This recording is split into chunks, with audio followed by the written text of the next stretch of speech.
Le changement climatique est au cœur des discussions du sommet de l'Union africaine. Ce rendez-vous incontournable représente une occasion pour le Maroc de présenter les politiques et stratégies ambitieuses qu'il a mises en place afin de renforcer les bases du développement durable sur tout le continent africain. La Commission de l'Union africaine a un très grand rôle à jouer en termes de coordination au niveau du continent.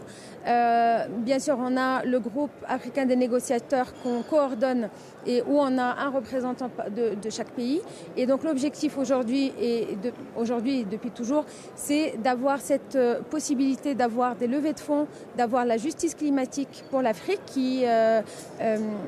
qui paie les pots cassés du changement climatique, mais qui n'en est pas responsable. Lors de cette réunion, les participants ont souligné l'urgence de concentrer les efforts pour lutter contre le changement climatique et ses répercussions sur le développement durable du continent africain. L'objectif est de définir des solutions concrètes, d'afficher une volonté politique forte et d'établir des indicateurs clairs pour guider l'action climatique. Il y a beaucoup d'urgences, certes, mais il faut savoir déjà identifier réellement ce qu'on appelle urgence climatique. C'est pour ça que nous invitons les autres nations à nos côtés, les Nations Unies, toutes ces organisations internationales, à accompagner les pays qui ont déjà des plans d'investissement, qui ont déjà des structurations, des organisations bien dites. Et nous avons également le CAOSC, où nous venons d'intervenir au nom du président Denis Sassou Nguesso, pour réaffirmer l'engagement pris par le roi du Maroc, Mohamed VI, à l'occasion donc du sommet de l'action et de la coémergence de l'Afrique, qui nous a donné un outil de quantification économique de notre économie verte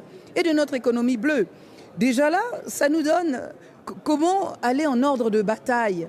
Parce que nous étions, il faut le dire, un peu dispersés. Il y a au moins 5 millions de personnes déplacées internes et sur les 5,5 millions de réfugiés que nous avons dans la région, les réfugiés vivent dans des zones qui sont parmi les plus touchées par l'impact climatique.